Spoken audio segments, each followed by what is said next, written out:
இப்போ கணவன் மனைவிக்கு நடுவில் ஒரு சண்டை நடக்குதுன்னா காரணம் இருக்கும். அந்த காரணத்துக்கு யாராவது ஒருத்தர் நன்மை சொல்லுவாங்க, யாராவது ஒருத்தர் தீமையை சொல்லுவாங்க. அப்போதாங்க அந்த சண்டை வருது. 2 பேருமே நன்மை சொன்னால் அமைதி இருக்கும். இது நான் எடுக்கலைங்க, நாங்களாக எடுத்து போடல, திருச்சபையாக எனக்கு கொடுத்துருக்கு. நல்ல நற்செய்தி பகுதி இல்லையா? நம்ம நினச்சே பார்த்துருக்க மாட்டோம் இப்படி ஒரு நற்செய்தி பகுதி இன்றைக்கி நமக்கு வரும். ரொம்ப அழகான ஒரு நற்செய்தி பகுதி, திருமணத்துக்கு ஏற்ற நற்செய்தி பகுதி. என்ன தெரியுமா? தீயை மூட்ட வந்தேன், பிளவு உண்டாக்கவே வந்தேன். இது முதல் ஒரு வீட்டில் உள்ள 5 பேரில் 2 எதிராக 3, 3 எதிராக 2 பிரிந்திருப்பர்.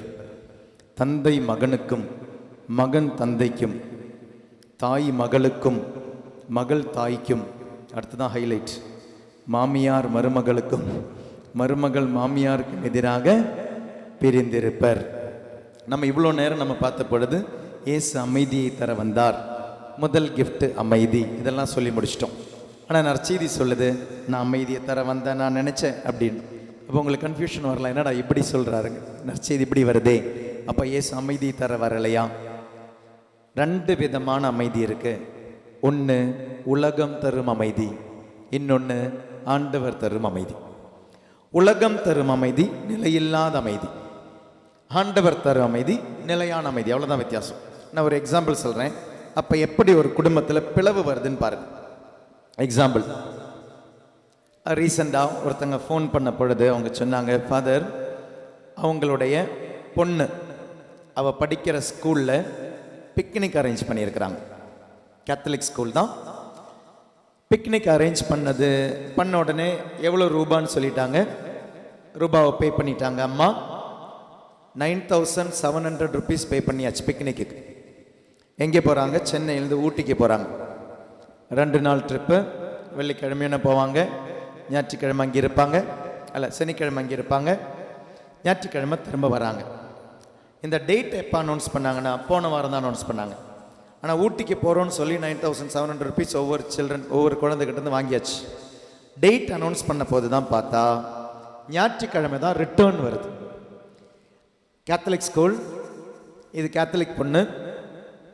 அப்போ அம்மா கேட்டாங்க, நீ போய் ஃபாதர்கிட்ட கேளு, ஞாயிற்றுக்கிழமை திருப்பலி எங்கேயாவது பங்கெடுக்க ஒப்பு கொடுக்க சான்ஸ் கிடைக்குமான்னு கேளு.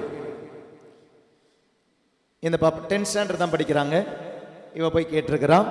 கேட்ட பொழுது ஃபாதர் சொன்னார், இல்லை, நீங்கள் ஒரு 10 குழந்தைங்களுக்காக எல்லா குழந்தைங்களுக்கும் நம்ம திருப்பலிக்குன்னு சொல்லி டைம் ஒதுக்க முடியாது. அதனால் என்ன பண்ணுங்க, மாஸ் பங்கெடுக்க உங்களுக்கு டைம் கொடுக்க மாட்டோம் அப்படின்ட்டாங்க. இந்த பொண்ணு வீட்டுக்கு வரான். வீட்டுக்கு வரும்பொழுது அம்மா கிட்ட சொல்கிறா, அம்மா சண்டே மாஸ் பங்கெடுக்க முடியாதுமா, அது மிஸ் ஆக வாய்ப்பு இருக்குது. இப்போ அம்மா இவகிட்ட சொல்கிறாங்கன்னு வச்சுக்கோங்க, அப்படின்னா நீ பிக்னிக்கு போக வேண்டாம் அப்படின்னு சொன்ன என்ன ஆகும்? அந்த வீட்டில் என்ன ஆகும்? சண்டை வரும். பார்த்தீங்களா? சண்டை வரும். கண்டிப்பாக அம்மாவுக்கும் பொண்ணுக்கும் சண்டை வரும். ஏன்னா அம்மா சொல்கிறாங்க திருப்பலி தான் முக்கியமானது, பொண்ணு சொல்வா ஊட்டிக்கு போகிறதா முக்கியமானது. அது நிலையில்லாத ஒரு அமைதி வேணும்னு பொண்ணு சொல்கிறா, நிலையான அமைதி தர திருப்பலி போன அம்மா சொல்லுவாங்க. கண்டிப்பாக சண்டை வரும். இது நன்மைக்கும் தீமைக்கும் இருக்கிற சண்டை. கண்டிப்பாக அந்த சண்டை வரும். இப்படி தாங்க சண்டை உருவாகுது. ஆனால் நல்ல வேலை, அந்த பொண்ணு என்ன தெரியுமா வந்து சொன்ன போது அம்மா என்ன செஞ்சாங்க, அம்மா அந்த பொண்ணுக்கு ஆப்ஷன் கொடுத்துட்டாங்க. நான் உன்னை 15 வருஷம் நான் வளர்த்துட்டேன், நான் இனி எப்படி வளர்த்தேன்னு எனக்கு தெரியணும்ல, நீ முடிவு பண்ணு அப்படின்ட்டாங்க. ஞாயிற்றுக்கிழமை திருப்பள்ளியில் பங்கெடுக்க முடியாது, இனி நீ முடிவு பண்ணு, திருப்பள்ளியா ஊட்டியான். நம்ம தியானங்கள் இதை மாதிரியெல்லாம் வர பொண்ணு. அதனால் அவள் அம்மா கிட்ட சொன்னா, இல்லைம்மா நான் ஊட்டிக்கு போகலை, நான் இங்கே இருந்துடுறேன். சண்டே திருப்பள்ளி மிஸ் பண்ணி எனக்கு அந்த பிக்னிக் வேண்டாம் அப்படின்னு ஒரு 10th ஸ்டாண்டர்ட் பொண்ணு சொல்கிறான். பாருங்கள், இப்போ அந்த வீட்டில் அமைதி, நிலையான அமைதி. அம்மாவுக்கும் பொண்ணுக்கும் பிரச்சனை இல்லை, சண்டை இல்லை. ஏன்னா அந்த பொண்ணு முடிவெடுத்துட்டான், அவளாவே முடிவெடுத்தா. when she took that, she was at peace. அமைதி இருந்துச்சு. அம்மா சொன்னாங்க 9,700 rupees டீச்சர்கிட்ட போய் கேளு, தந்தாங்கன்னா தரட்டும், தரலனாலும் பிரச்சனை கிடையாது. திருப்பலியினுடைய மகத்துவத்துக்கு இந்த பைசா ஒப்பிடவே முடியாது. போனா போது, தந்தா தரட்டும், போனா போதுன்னு விட்டுட்டாங்க. யோசிச்சு பாருங்க, அந்த குடும்பம் அவ்வளோ சந்தோஷமா இருக்கு. ஏன்னா 2 பேருமே சேர்ந்து எடுத்த முடிவு. ஆண்டவர் சொல்றாரு, நான் தீ மூட்ட வந்தேன். இந்த தீ என்பது எந்த தீ தெரியுமா? அது தூய் ஆவியானவர் என்னும் தீ. ஏன் ஃபாதர் தூய் ஆவியானவர் என்னும் தீன்னு சொல்றீங்க? ஏன்னா ஆண்டவர் அடுத்த லைன்லேயே சொல்றாருங்க அந்த தீ என்னன்னு. எப்ப நான் அந்த தீயை தருவேன்? 50வது திருவசனம் 12வது அதிகாரம் லூக்கா 12:50. ஆயினும் நான் பெற வேண்டிய ஒரு திருமுழுக்கு உண்டு, அது நிறைவேறும் அளவும் நான் மிகவும் மன நெருக்கடிக்கு உள்ளாயிறேன். அப்போ இந்த தீயை நான் எப்ப மூட்டுவேன்? நான் பெறப்போகும் ஒரு திருமுழுக்கு. இயேசு அந்த திருமுழுக்கு, இயேசுனுடைய இந்த பெறப்போகும் திருமுழுக்கு எந்த திருமுழுக்கு? இயேசுனுடைய மரணம் என்னும் திருமுழுக்கு. அந்த மரணத்திற்கு பிறகுதான் தூய ஆவியாம் துணையாளர் வருவார். அதனாலதான் சொன்னார், நான் போகாவிடில் அவர் வரமாட்டார். அப்ப அந்த தீ அப்படின்றது தூய ஆவியானவராம் தீ, த ஃபயர். அதனால்தான் பெந்தகோஸ்து திருவிழாவில் அது எப்படி வருது? தூய ஆவியான எப்படி வந்தாரு? நெருப்பின் வடிவில் தான் வந்தார், தீ வடிவில் தான் வந்தார். அந்த தீயை பத்தி தான் இங்க சொல்றாங்க, தீயின் வடிவில். அப்ப நான் தீயை மூட்ட வந்தேன். அந்த தீ என்ன ஆகும்னா அது நிம்மதியை தரும். யாருக்கு? நல்லவங்களுக்கு நிம்மதியை தரும். நீங்க வீட்டிலே இந்த நல்லவங்க கெட்டவங்க இருப்பீங்க, அது நிம்மதியை கெடுத்துரும். அது நன்மை தீமைக்கு நடுவில் நடக்கிற போராட்டத்தை பத்தி சொல்றாரு. இப்போ கணவன் மனைவிக்கு நடுவில் ஒரு சண்டை நடக்குதுன்னா காரணம் இருக்கும். அந்த காரணத்துக்கு யாராவது ஒருத்தர் நன்மை சொல்லுவாங்க, யாராவது ஒருத்தர் தீமையை சொல்லுவாங்க. அப்பதான் அந்த சண்டை வருது. ரெண்டு பேருமே நன்மை சொன்னா அமைதி இருக்கும். ரெண்டு பேருமே ஆண்டவருடைய கட்டளை கீழ்ப்படிந்து நன்மை தீமை அறிவதற்கு ஏதுவான மரத்திலிருந்து உண்ணாமல் ஆண்டவரிடமிருந்து நன்மையை பெற்றுக்கொள்ளும் பொழுது அந்த வீட்டில் அமைதி இருக்கும். இல்லைன்னா அந்த வீட்டில் அமைதி இருக்காது. அப்ப அமைதிக்கு காரணம் அமைதி தரும் ஆண்டவராக இருந்தால் நிலையான அமைதியா இருக்கும். அமைதிக்கு காரணம் ஆண்டவர் தராத அமைதியா இருந்தால் அந்த அமைதி நிலையில.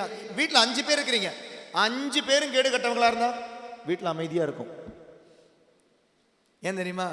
அது நிலையில்லாத அமைதி. 5 பேருமே காம்ப்ரமைசிங். 5 பேருமே இன்னைக்கு 5 பேருமே முடிவெடுக்கிறீங்க பூசைக்கு போக வேண்டாம், வீட்டில் அமைதி. ஏன் தெரியுமா? 5 பேருக்கு அதில் விருப்பம் இல்லை பூசைக்கு போகாமல் இருக்கு.